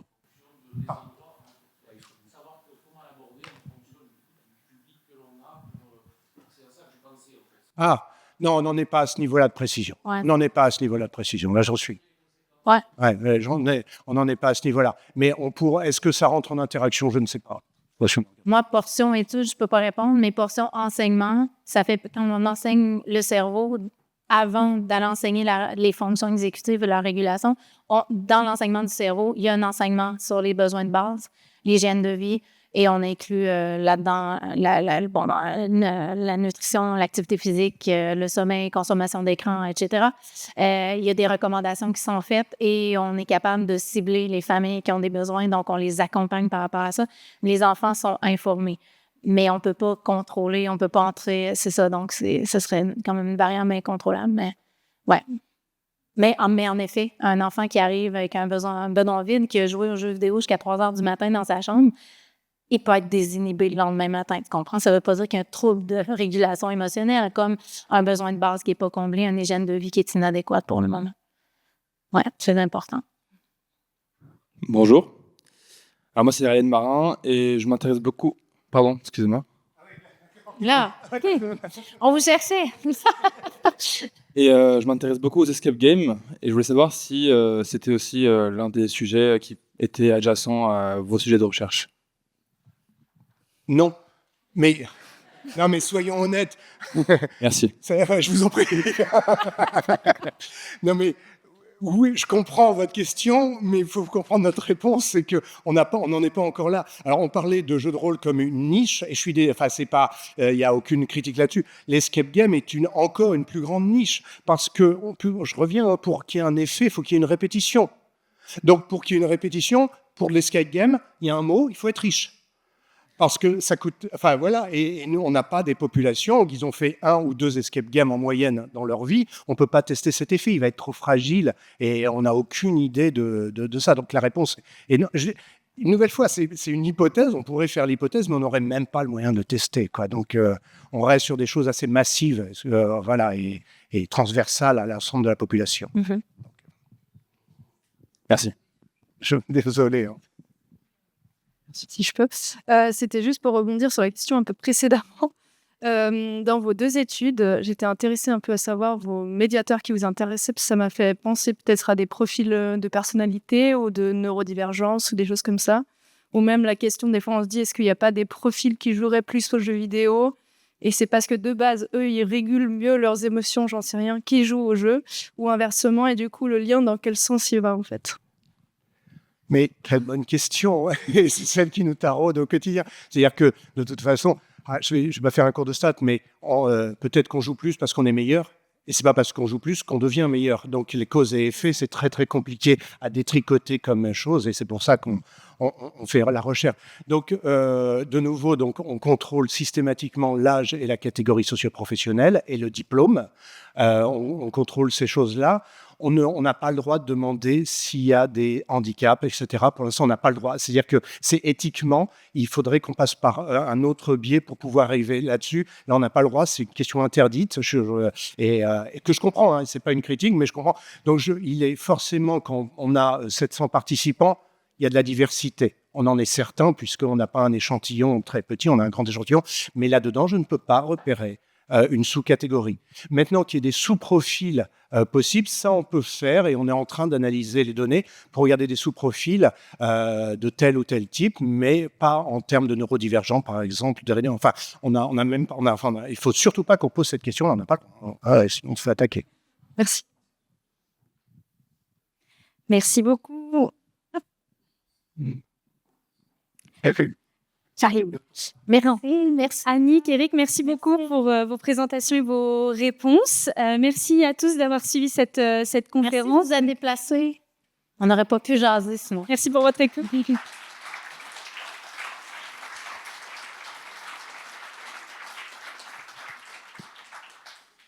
Donc, pour rappel, toute la conférence a été filmée et donc tout sera disponible sur notre site web et notre page YouTube Gaming Lab. On a aussi une page LinkedIn si vous voulez retrouver les informations. Donc, vous pouvez aussi aller sur le site OptiNeuron pour avoir plus d'informations sur la méthode OptiFlex, si je ne me trompe pas. Et un site web Creators est aussi bientôt à venir. Voilà. Merci à tous, bon festival et on reste dans le coin si vous avez encore d'autres questions. Merci. Merci beaucoup.